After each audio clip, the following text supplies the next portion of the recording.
What's going on? Welcome to the Pre-Chiro podcast. My name is Dr. Ben. I'm here to help share with you what my chiropractic friends are living and breathing and give you some insights into the perspectives of chiropractors today. Here we are in 2020. I'm here with my friend Tommy. Thank you so much for joining us today. Can we just get right into it and you just share with us a little bit about what you were doing before you went to chiropractic school, a little bit about your background? Yeah, sure. So I was going to Long Beach State, studying kinesiology. I was also playing baseball there, which was a lot of fun. And then graduated, and I was done with baseball, so I started personal training. And, personal training was a lot of fun. I'm a big people person, so I got to be around a lot of people. And, one time I was working out, I was doing the hack squat.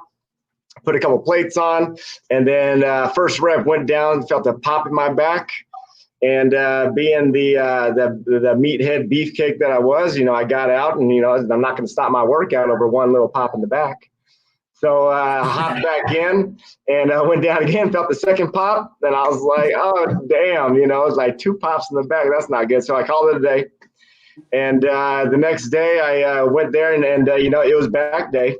So I'm not going to stop my routine. I'll just go a little lighter. So the first one, again, great meathead decision was to do bent over rows. So I was lifting a lot back then. And so I put a couple 35s on, and at that point in time, that was light. And I go to bend down and felt the third pop, and I was like, damn, you idiot, now you got a problem. And one of my clients referred a chiropractor to me down in Newport Beach.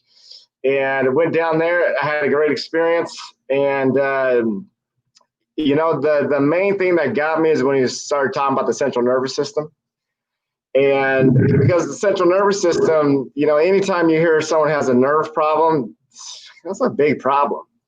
And I didn't really make the connection. I didn't really have any sort of experience with chiropractic. It never really entered my world until that time.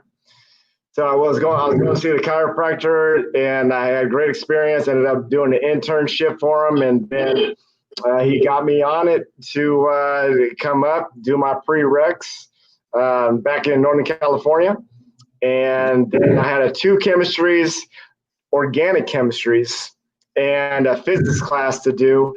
And then I went to Life West. Wow. Yeah. Can you give us some perspective on the timeline there? So you went to the chiropractor for the first time, and then you did an internship. How long was that? What were your roles and responsibilities while you were in that office? And what did you take away from that experience before you went to chiropractic school? I went to him for probably about 5 weeks. And, then he was like, you know what? At first he was getting me on to like massage therapy, kind of opened my mind to that. And I was open to it because, again, I was personal training, didn't really want to personal train. I was looking for something to complement the skills. And then he was like, you know what?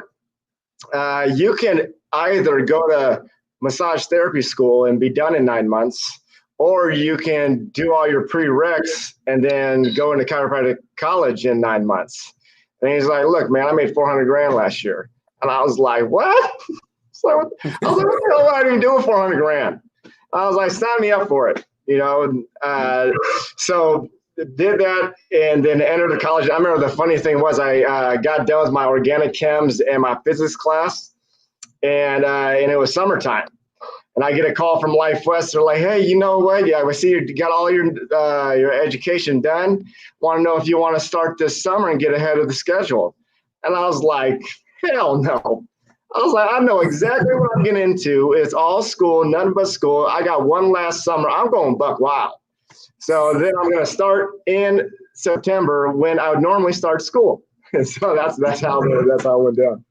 Yeah, and when I met you, it was definitely early on in school. I was a transfer student, but I came into your class, and you were having fun every day, even in school. Can you talk a little bit about your experience transitioning into school, the types of people that you were around early on in chiropractic school, and just sort of what that experience was like? Oh yeah, man! I was super excited to go to school. One, I went on the tour at Life West, and it totally got me on it. I was just like, man, we get to learn this, we get to learn that, all the anatomy, physiology, neurology. So that really turned me on. And plus, I was like, man, I get to go back to college and do the same thing over again with no sports. So I have to wake up 6 a.m. all the time to get my workouts, and then, no spring breaks. And I mean, there's no spring breaks when you're in chiropractic college anyway. But I was just super pumped to be around people. And my goal is just to be as loud as possible, have as much fun as possible, and still get my stuff done. No doubt. And you did a good job at that. And you talk a little bit about what you went into when you were in chiropractic school, like what you gravitated towards and what you got excited about and sort of pursued while you were in school? You know what? I tried it all, man. I went to all the work. I went to shoot from workshop to workshop, all the seminars. I did an 8K class, like the 100-hour course. I didn't finish it, but I think I didn't do 2 classes, and I still use the muscle testing today to identify where the subluxations are. I went to a NUCA workshop, upper cervical. That was cool. I don't really use any of that one. And then I was the president of the Maximized Living Club, which was got me. That was really what was like my basic training in the chiropractic, besides technique-wise. Mm-hmm. And that was a lot of fun. And then, you just you just grind and try to survive all the tests, and try to, live a life and celebrate as much as possible. I was lucky. I didn't have kids. I wasn't married. I didn't have any of the responsibility other than going to school. So I tried to enjoy it as much as possible. What were like some of the biggest challenges in chiropractic school? Biggest challenges, was getting the infectious disease. Passing that class, passing microbiology. Those things just did not click in my brain. So I just really had to try tough with that. I think there was one class I had to redo out of the whole thing. It was infectious disease. Mm-hmm. If I'm a student in college thinking of going to physical therapy school or going to chiropractic school, what are the things that I should be thinking about? What are the differentiators? A great question, because I was going to be a physical therapist. And, I visited physical therapy clinics and went in there. And when I went in there, I looked around, I was like, this is hella boring. Everything is slow. And pretty much from what I understand, everything is on protocol. So your creativity is limited. Again, this is just my opinion. I'm not a physical therapist. I'm not in that realm. But it was just hella boring. You get referrals. They tell you what to do. As for a chiropractor, I mean, I got my office right now. You can see that blue light back there. That's a hue light. You know what I mean? My office is a complete expression of my personality. And so you have a lot more freedom if you have your own. If you're working for under somebody, then you got to kind of like play by their rules, but you still got more freedoms. And it's your chiropractic, by this word, is done by hand. You are healing with your hands, and I think there's so much to build on. Like, you're never going to start learning how to be a better healer. So. Yeah, we're trying to get them started. And we get certified in physical therapy. So if you want to do physical therapy, you can still do it. Mm-hmm. Mm-hmm. What would you say to somebody who was like done with their prerequisites and they were scared about the investment of going to graduate school in today's world and going into a bunch of debt? Or is that something that people should be like scared of, or is that just something that comes with the territory and it's more important that they choose to do what they love or choose to do something that they're going to be passionate about? Yes and yes. You know what I mean? My wife is also a chiropractor. We got this student loan, but honestly, man, it's like make-believe money. You know what I mean? It's there. I don't pay attention to it. Yeah, I got to pay it off, at least not right now, with everything that's going on.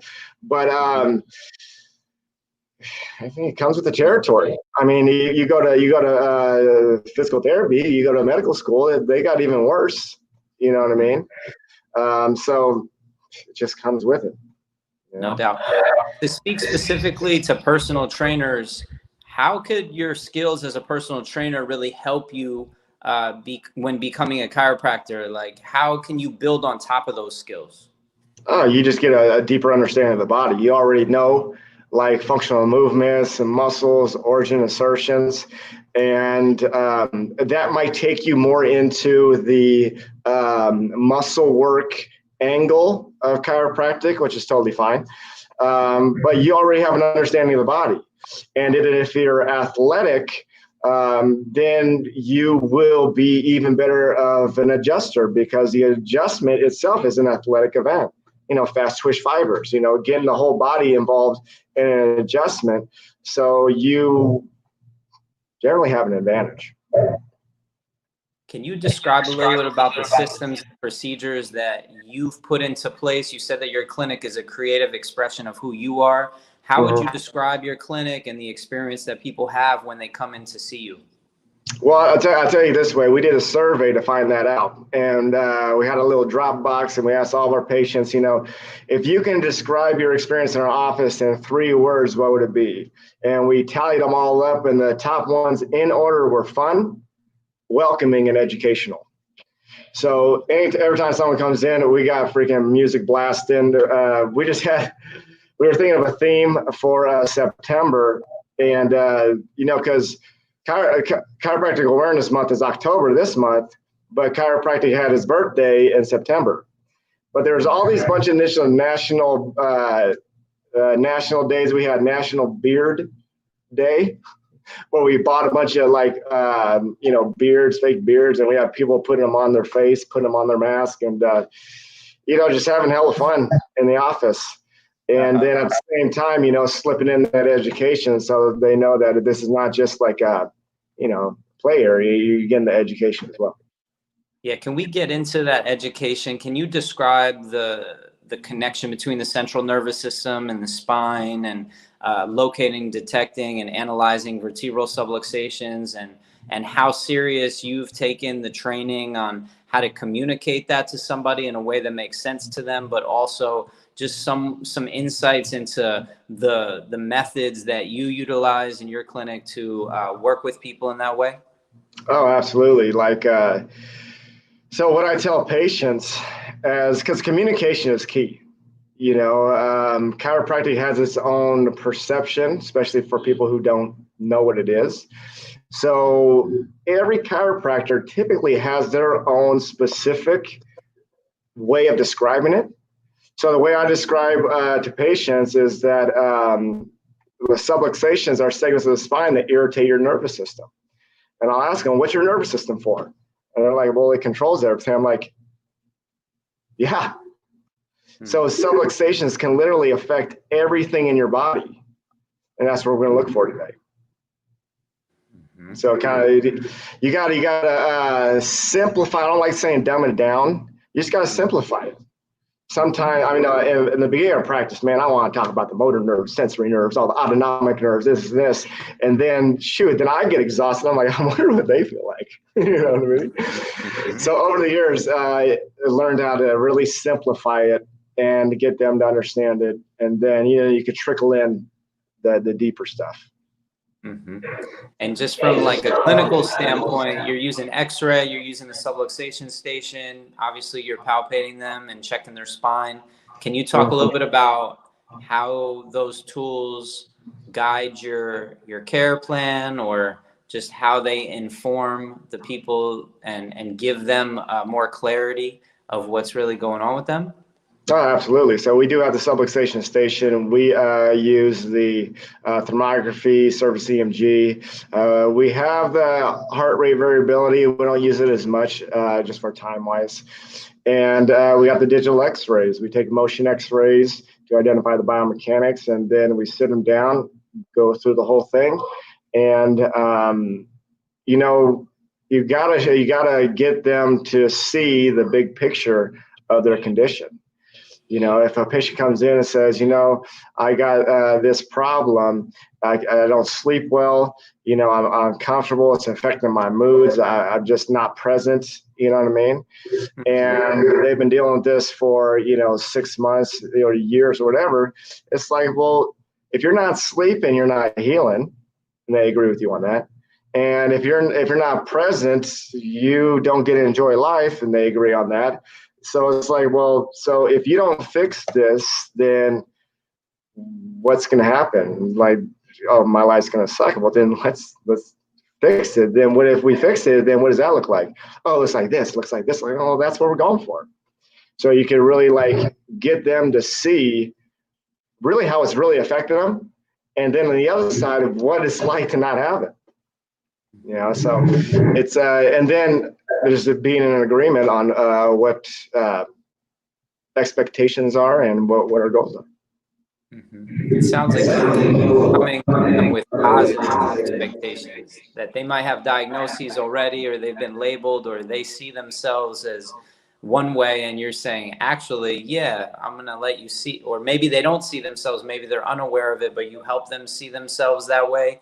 And then you also show them what it could be like a different way, a way that feels a little bit more confident in their body and understanding of what's going on with their body. So anyway, thank you for giving some insights into that. When you were in school, you spoke a couple of times in front of the school, and I know a lot of students have somewhat of a fear of public speaking. Can you speak a little bit about like what was going through your head when you were like being given the opportunity to share like different insights with students in chiropractic school, and kind of like why public speaking is important, or what do you think about public speaking these days?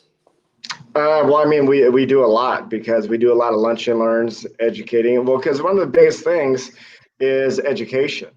One of the tips we had last week, we were breaking down the word. Like I said, chiropractic means done by hand. Subluxation has a Latin origin, sub meaning under, and lux meaning light. So I had all the patients there. I was like, so subluxation means sub under light. So what's another term people use for the inner light of the body? A lot of people would say, like your soul. I'm like, yeah. So subluxation can literally decrease your soul. And that's kind of like, wow. Oh, now that was just a recent thing, but the whole public speaking is how are people going to know what you do? How are people going to like you? You know what I mean? You can put all these Facebook ads out there, and they work for some. Some spend a boatload of money. It hasn't really been as beneficial for us. So we rely on getting in front of people and educating them. And, our process is like we go out there, there's a meet and greet, we say, hi, how you doing? And then the second part is they come in and they experience the office. And then they come into our process, and then the third step is them understanding what we do, what's going on with them. And the fourth part is experiencing it. And then the fifth part we just added is accountability and lifetime care. So as anyone who's watching this can tell that there's a lot of thought that's gone into your patient experience, like the process that people have when they come to receive chiropractic care and engage in that process of healing. That's awesome. And that didn't happen overnight. Can you talk a little bit about the training that you've gone through, to the different coaches or mentors, or, obviously it's taken a lot of support and looking at different models to develop your own. So can you speak a little bit about the importance of mentorship and just reaching out to other chiropractors? Absolutely. You know what I mean? For the longest time, I was always looking for the best way to do this, the best way to do that. This awesome chiropractor says this awesome chiropractor says that. And then you're trying to do it all, especially when you're like first beginning in practice.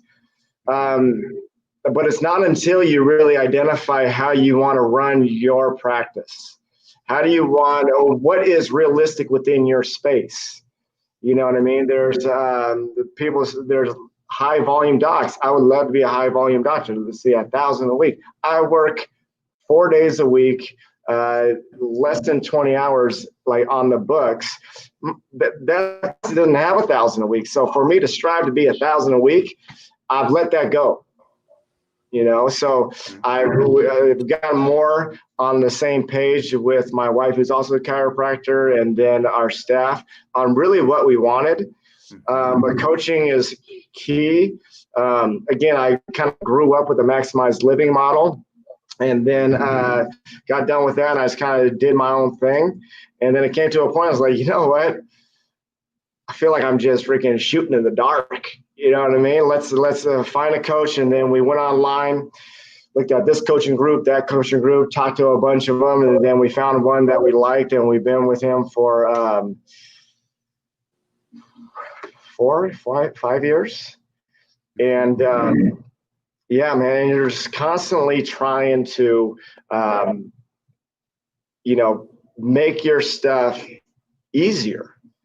And I just recently heard a podcast, and they're talking about Amazon. And the guy was like, the thing with Amazon is they are obsessed with perfection. And that really kind of got me. I was like, damn, if we were obsessed with perfection, how do we approach it? So it's kind of like the Tony Robbins saying, the answers, or your life depicts the questions you ask yourself, sort of thing. So coaching is key. You got to be on the same page with the coach. You got to, typically, if the coach has what you want, that's a good sign that you guys are going to be on the same page. Definitely. And just to apply that to leadership as well. You've been someone who I know has studied a lot of leadership. You've even guided me to certain leadership books. How do you see leadership showing up for chiropractors in practice? Why is it an important way of being? Well, you got to lead patients. You got to lead your team. You got to lead yourself, right? I remember being at a seminar, and the thing that always stuck to me is if you're having a problem in your practice, it's a personal problem being expressed through your practice. So going through all this stuff, there's a lot of inner work that happens. You know what I mean? And then you get on the quantum level. If you are angry, you're going to repel people. But if you're in a state of love, happiness, you're just going to attract people. And I feel that with my team now, we've gotten kind of to that level where we're just attracting a lot of people. We're getting a bunch of referrals. Even during the pandemic, we're increasing. We're hitting numbers that we've never hit before. We're getting call-ins, and people are just like, they come in, they're like, damn, this is not like a doctor's office. And we take that as a compliment. You know what I mean? Because you could think of a doctor's office, and to me, it's like, it's cold. It's not what we want. No, thank you. I think if I'm a prospective student, I'm hearing your message. I'm getting a sense that, wow, I can actually be a doctor, have my own office, work the way that I want to work, have a team of people that I'm leading to support my community. And even in a time like this, like the pandemic, people really appreciate that sort of alignment that you're expressing through your clinic, that when they come to see you, they get much more than just going to see a doctor. They get like this relationship building that you work on, and that's super important to recognize. It's crucial. Any final messages for students that are like considering maybe what school they should go to, questions they should be asking themselves, different things that they should be looking into, just anything that you could provide of value to the prospective student? I would say, both of us went to Life West. From other doctors all around the country, Life West is the best one. As you go through school, enjoy it, right? It's a lot of fun. You know what I mean? I was more of a little bit of a disruptor, but I enjoyed it the most. And Sure. If you want to do it, do it. You know, to be honest, I was hesitant to get into it because I didn't know if I was smart enough to do it. And then I went there and I kind of was like summing up other people. I was like, man, if they could do it, then freaking I can do it. Let's go. So, and then here we are now. And my office now is downtown Concord. I'm on the 4th floor. I got all windows. And I love coming to my office. I enjoy it. And I have Fridays off on purpose. So I can get all the other tedious stuff done. And I can just, Monday to Thursday, I can see patients, I can market, I can do all those things. And Friday, I can do all the admin paperwork stuff. Because I don't like to be in admin mode when I'm dealing with, when I'm in my healing mode. They don't complement each other. So, and again, I feel like I'm just beginning. I'm 7 years in my own practice, and there's so much more. So much more. Awesome. Well, yeah, no, thank you so much for sharing your insights.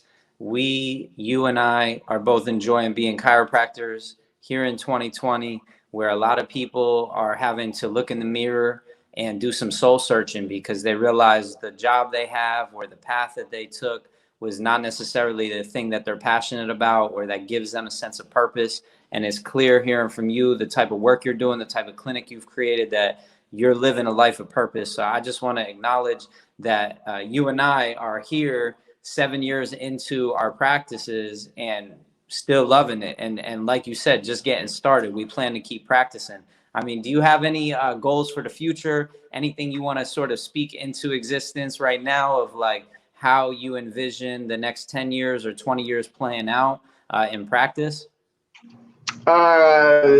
Yes. And there is, our office is 1,280 square feet. There is space right next to us that's another 1,200 square feet. Mm-hmm. In 10 years, I'd like to have it. It's not very clear in my brain of what that would be like. And I'm trying to switch over the mindset of, oh, that's a bigger office. It's going to be more work to like, it's going to be a bigger office, but it's going to be hella easy. So I just got to, consciously figure that out. But all in all, I would love to have that space. I'd love to have more space, see more people, and just have my office run like a machine where I can just come in, entertain people and heal people, and then have everything else, take care of itself. No doubt. Yeah, serving the people, because you see the value of chiropractic. So you just know that if more people were seeing chiropractors or if more people were coming to your office, then the community would just be healthier. The community would be more connected. There would be just a sense that there was more support available, right? Because that's what we're providing. So visions. Well, I look forward to continuing this conversation in a couple of years, seeing if we're getting anywhere. Or if you've changed, because this is a constant evolution that we're going through as chiropractors. And anyway, thank you so much for taking the time today. Appreciate you very much for, taking time out of your busy schedule, my brother. You got it, man. Thanks for having me. Most definitely.